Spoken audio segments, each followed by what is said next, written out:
Boker Tov, nous sommes le 21 mars 2022, c'est l'heure de la revue de la presse et des médias israéliens en direct de Jérusalem sur Radio Kalita.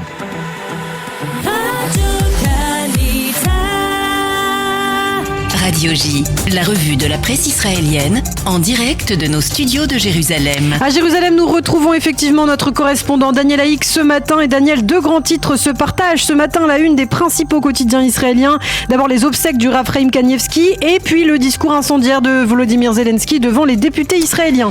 Effectivement, Ilana, et nous commencerons cette revue de la presse en faisant honneur à celui qui le mérite d'une certaine manière. Il s'agit du Rav Chaim Kanievski. Comme le Israël Hayom l'indique en sous-titre ce matin, durant toute sa vie, le Rav a fui les honneurs, mais hier, en allant vers sa dernière demeure au cimetière de Bnei Brak, des centaines de milliers de personnes lui ont rendu cet honneur, cet hommage.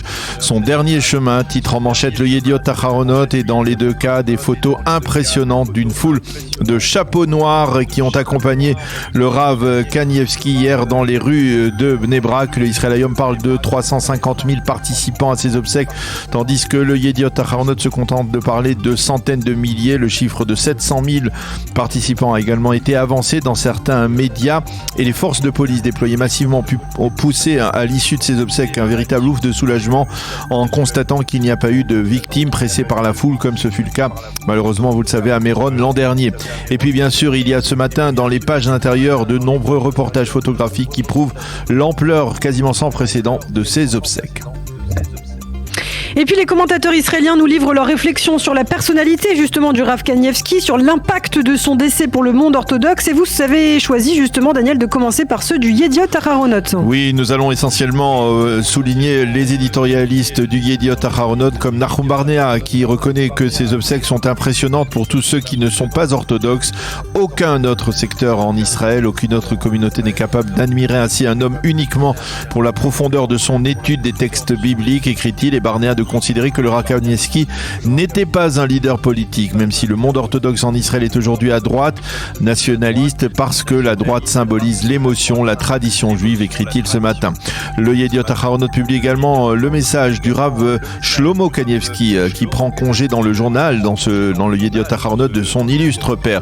Rien d'autre ne t'intéressait que l'étude de la Torah, et cette étude c'était pour nous tous et c'était à notre place, écrit-il ce matin. Ariel Lich écrit que par sa mort, le Rav Kanievski nous a livré un message de fraternité. Le professeur Yedidia Frenkel considère que le Rav Kanievski était le dernier des grands sages de la Torah, et il estime qu'en l'absence de leadership incontesté capable de lui succéder, le monde orthodoxe va aller en se divisant. Sivan Rav Meir, la journaliste orthodoxe, retient l'un des enseignements livrés hier par le Rav Zil Bernstein, qui a prononcé l'une des 3 oraisons funèbres. Elle écrit que la vie du Rav Kanievski doit nous enseigner comment ne pas perdre notre temps dans notre propre vie à nous, comment exploiter au maximum chaque seconde de notre existence pour le bien et pour l'étude de la Torah. Dans le Israël Hayom, également, le grand rabbin d'Israël David Lo écrit: l'amour de la Torah du Rav Kanievski était immense et rien d'autre ne peut se hisser à son niveau, à l'exception de son amour pour le peuple d'Israël.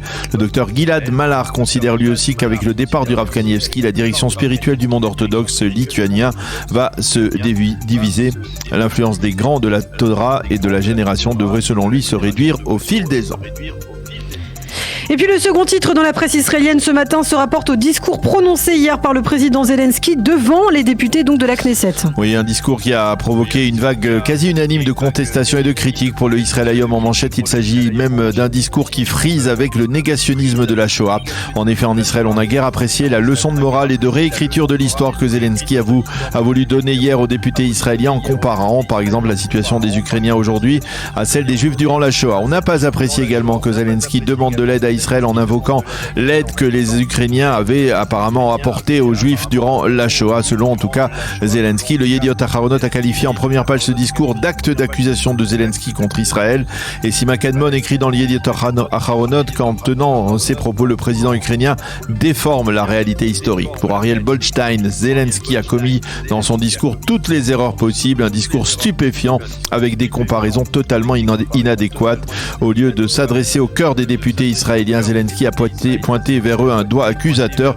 Comment a-t-il pu parler de solution finale pour l'Ukraine ? Comment a-t-il pu prétendre que le peuple ukrainien avait aidé les Juifs durant la Shoah ? Écrivent Daniel Rotavni et Ariel Kahana dans le Israel Hayom. Pour le Haaretz, lui constate qu'au lieu de remercier Naftali Bennett pour sa médiation ces dernières semaines, Zelensky a exprimé sa colère face au manque de positionnement clair d'Israël aux côtés de l'Ukraine. Et enfin, Kaveh Stern écrit dans le Maariv qu'en comparant la situation de son pays à celle des Juifs durant la Shoah, Zelensky a commis une sérieuse erreur qui va conduire au résultat inverse de celui qu'il escomptait. Le Israel Hayom mentionne, lui, dans un long encadré, la rencontre d'hier à Toulouse et à Paris entre Emmanuel Macron et Yitzhak Herzog. Oui, le quotidien gratuit relate des extraits de l'émouvante journée de commémoration de l'attentat devant l'école d'Otsara Torah il y a de cela 10 ans, presque jour pour jour. Une journée qui a débuté par un dépôt de gerbes devant l'arbre de vie, le monument à la mémoire du Rav Yonatan Sandler, d'Arié et de Gabriel et de la petite Myriam Monsonego dans la cour de l'école d'Torah à Toulouse. Et une journée qui s'est poursuivie ensuite par une cérémonie de commémoration poignante dans la halle au grain de Toulouse, avec en particulier les témoignages des anciens camarades de classe des enfants assassinés.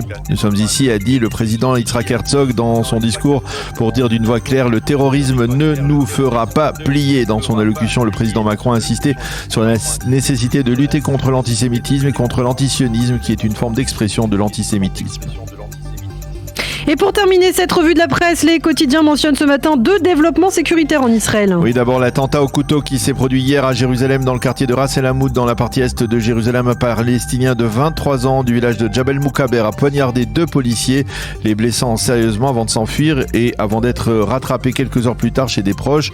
Et puis 3 Arabes israéliens de Galilée ont été arrêtés et inculpés hier de collusion avec le Hezbollah. Ils sont soupçonnés d'avoir voulu créer une infrastructure terroriste en Israël et d'avoir projeté des prises d'otages, ainsi que d'avoir ciblé des sites en vue d'une attaque future éventuelle de missiles de la part du mouvement chiite, le Hezbollah.